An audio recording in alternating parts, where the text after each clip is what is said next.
안녕하세요. 버르동 킴입니다. 오늘은 연필 소묘로 구에서부터 사과까지 응용해서 한번 그려보도록 하겠습니다. 시작합니다. 우선 형태를 잡아볼게요.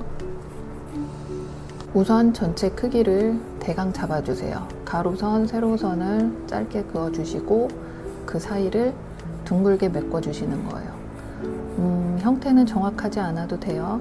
어차피 그리면서 계속 형태를 봐줄 거거든요. 일단 가로 높이, 세로 높이 똑같이 해주시면 되고요. 그 사이를 둥글게 메꿔줍니다.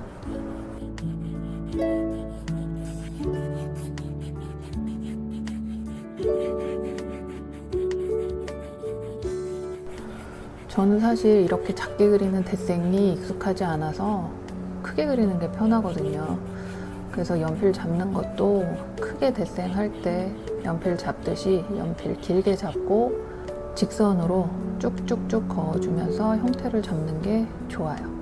나중에 크게 그리는 데생은 제가 나중에 따로 설명을 올려놓겠습니다.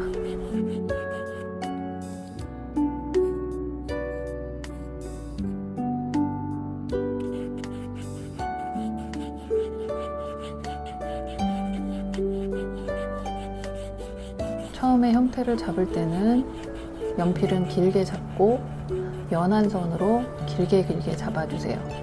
처음부터 정확한 형태를 잡지 않으셔도 되고요.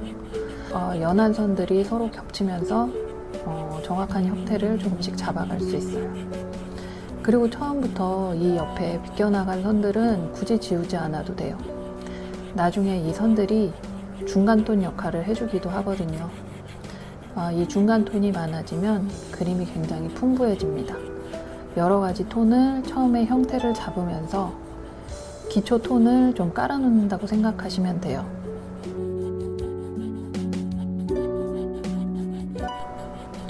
그래서 처음부터 형태에 대한 부담을 너무 크게 갖지 마시고 연하고 가볍게 여러 선으로 겹쳐서 약간 구가 털복숭이처럼 보이죠? 상관없습니다. 맨 마지막에 테두리는 지워주면 되니까요.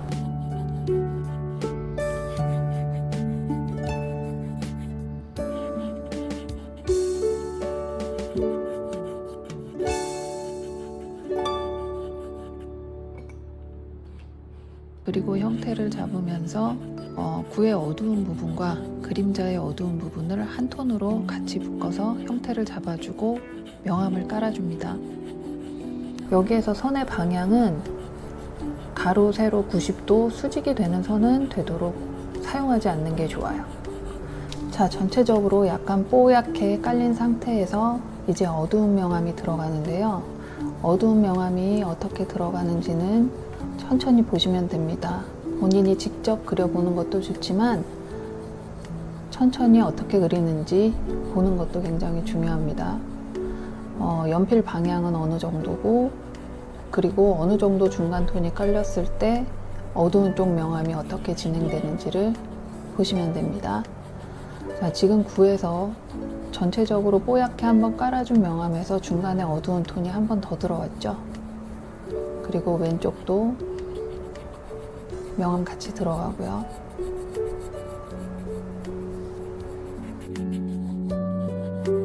자, 이제 1단계에서 형태도 어느 정도 잡았고 중간 톤도 많이 깔아주었어요. 2단계 들어와서는 본격적인 묘사를 해볼 생각입니다. 자, 묘사를 하실 때는 첫 번째 1단계에서 중간 톤을 깔아주고 길게 톤을 넣어준 거랑 거의 비슷해요. 하지만 다른 점은 어두운 부분은 좀 더 어둡게, 밝은 쪽은 좀 더 강조가 되도록 하는 것이 중요합니다. 그래서 지금 보시면 처음에 1단계 했던 것보다 조금 더 진하게 명암이 들어가고 있죠. 그리고 처음에 어두운 부분과 그림자를 묶어주었던 것처럼 세로선도 가미되고요.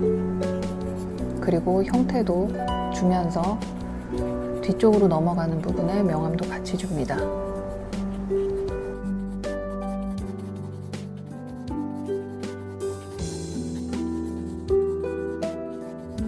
그림자 부분도 좀 더 명확하게 해줍니다. 처음에 1단계에서는 어두운 부분과 그림자 부분의 경계선을 거의 주지 않은 반면에 2단계 묘사 들어갈 때는 경계선도 조금 주고 명암도 조금 더 확실히 해줍니다. 하지만 아직 경계선을 아주 완벽하게 또렷하게 한다거나 그렇게 진행하지는 않아요. 주변도 이제 좀 지워줍니다. 주변을 지우실 때는 가위로 오려낸 것처럼 지운다기보다는 어느 정도 지우고 나서 지우개의 바닥면으로 위에서 쓱쓱 쓸어주듯이 하는 것도 좋아요.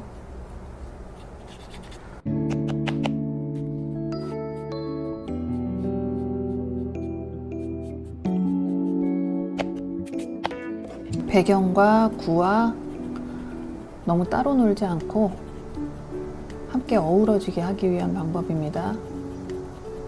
소묘를 하실 때 연필로 그리는 것도 중요하지만 지우개를 잘 사용하는 것 또한 중요합니다.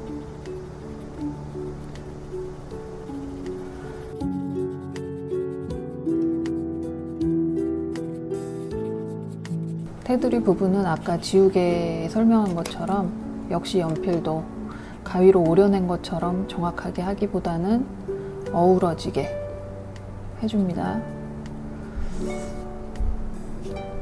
그리고 이제 조금 더 선명한 명암이 들어갈 거예요. 어두운 부분에 명암을 넣어주는데 한 가지 톤이 아니고 다양한 톤의 어두운 명암이 들어갈 거예요.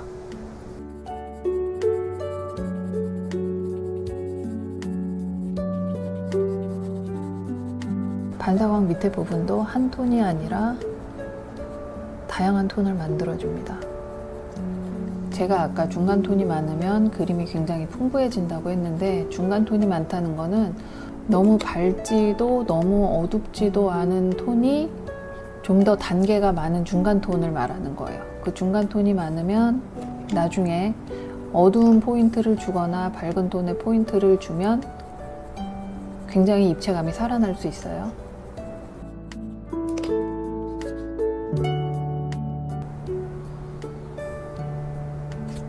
그림자 부분도 묘사해 주시고요.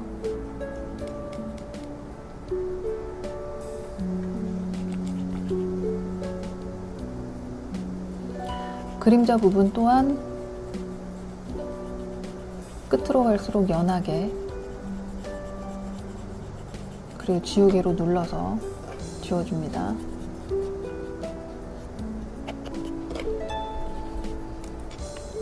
어두운 부분의 묘사는 좀 더 단계적으로 할 거예요. 어두운 부분의 묘사는 어두운 톤 안에서도 어두운 톤 전체를 깨지 않으면서 그 안에서 더 다양한 톤을 만들어 줄 거예요.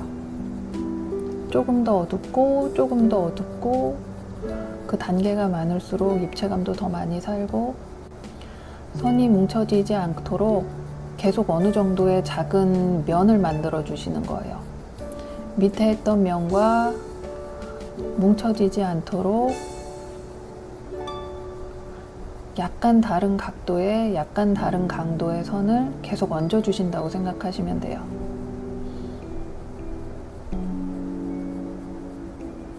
하지만 여기에서 중요한 거는 전체적인 어두운 흐름이나 밝은 흐름을 해치지 않은 한도 내에서 표현을 하시는 게 중요해요.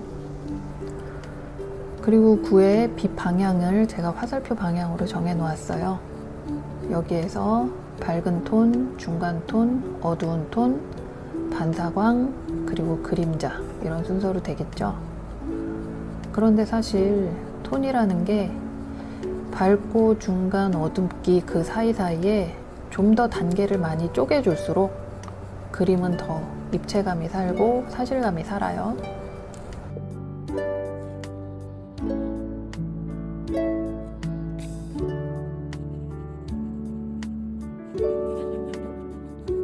그리고 제가 이 미니 데생을 하는 이유가 처음부터 데생을 제대로 하려면 이젤에 놓고 큰 화판에 그림도 좀 크게 그리고 이런 게 사실은 필요한데 사실 우리가 집에서 처음에 그림을 시작하기가 쉽지가 않아요.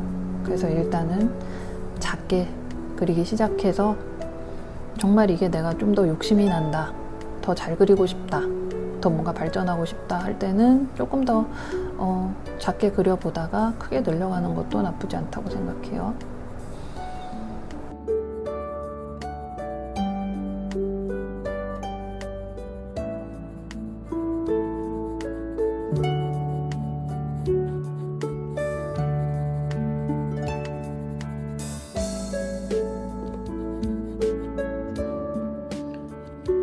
어두운 명암이 점점 많이 진해졌죠. 점점 단계별로 진해지고 있는데 어두운 부분 윗부분도 단계적으로 명암을 더 줍니다. 지금 이제 아래쪽 어두운 부분이 많이 어두워졌어요. 그러면 그것에 맞춰서 그 위에 부분 밝은 쪽으로 진행하면서 그쪽에도 명암이 들어가야겠죠. 그리고 저 테두리 부분에 아주 밝은 곳이라고 해서 명암이 없는 것이 아니라 그 뒤쪽으로 넘어가는 것을 표현을 해주셔야 돼요. 너무 어둡거나 까맣지 않게 뒤쪽으로 살짝 넘어가는 느낌으로 명암을 줍니다. 저 부분을 잘못 표현을 하면 구가 마치 때 탄 것처럼, 오래돼서 때 탄 것처럼 보이거든요. 그러니까 그렇지 않게 테두리 부분을 잘 정리를 해주시고, 조를 때는 지우기보다는 살짝 눌러주시고 찍어낸다는 느낌으로 하시면 좀 더 편해요.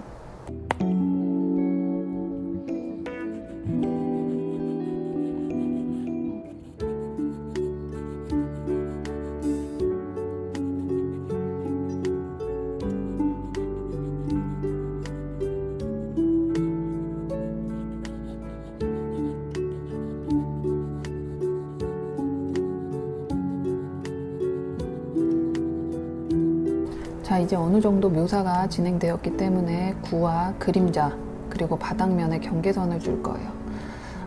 선처럼 보이는데요.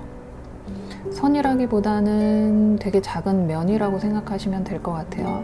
그리고 입체물과 바닥면에 저렇게 가장 진한 선을 주면 물체와 바닥면이 딱 붙는 느낌이 나거든요. 얘가 허공에 떠 있는 느낌이 아니라 딱 붙는 느낌이 들고, 그 경계선을 주고 난 다음에는 그 부분을 좀 더 자연스럽게 풀어줘야 돼요.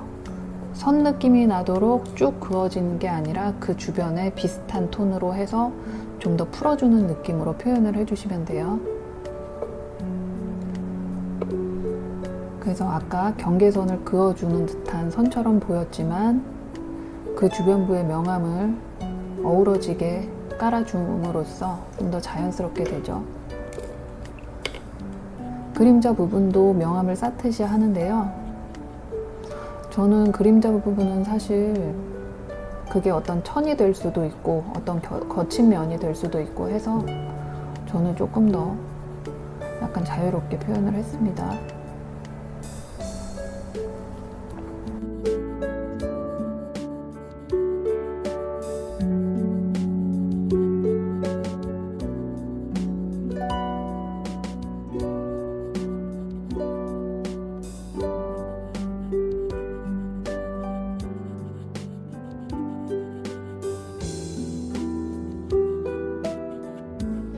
어두운 부분에 왼쪽 오른쪽 명암을 줄 때도 양쪽이 조금 다르겠죠. 그거는 어두운 부분에서도 좀 더 밝으면서 풀어지는 쪽이 있을 거고, 약간 막아주는 것도 있을 거고, 그래서 배경과 이 구 그림이 동떨어지지 않도록 하는 것도 중요합니다. 그리고 옆면에서의 어두운 부분도 배경과 어우러져서 자연스럽게 넘어가도록 합니다. 밝은 부분도 뒤로 넘어가게끔.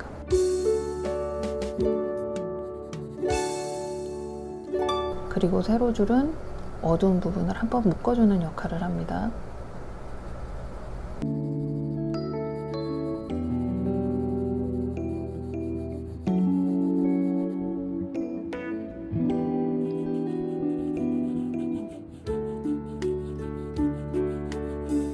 자, 밝은 부분도 연하게 차곡차곡 명암을 얹어주세요.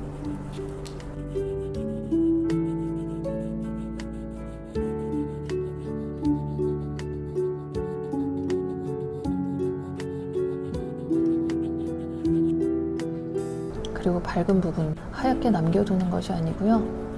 전체적으로 톤을 입혀주고 맨 마지막 지우개로 하이라이트 부분을 지우면 되죠.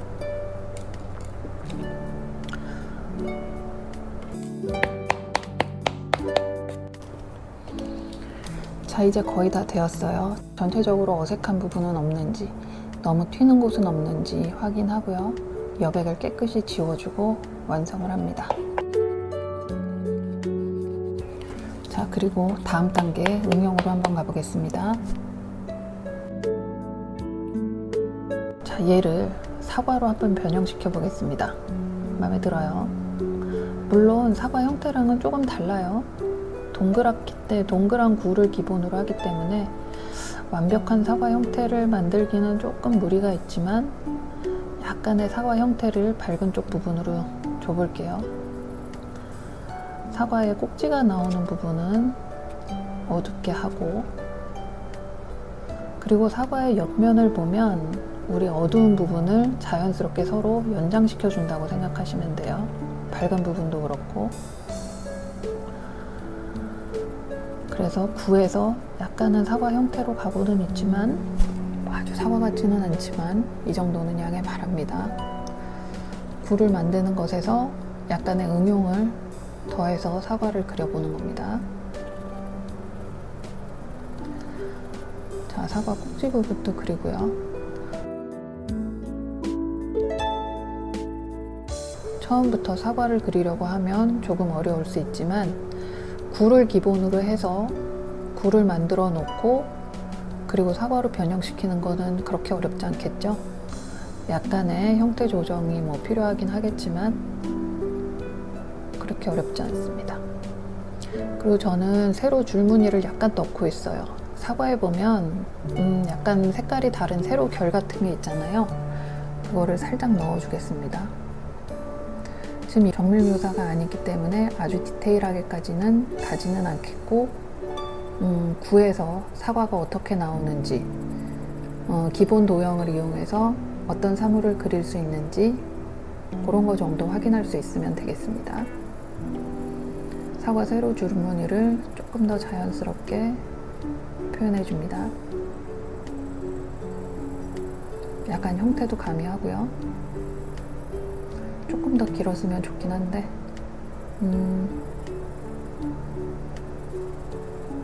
나쁘지 않아요. 약간 방울토마토 같네요.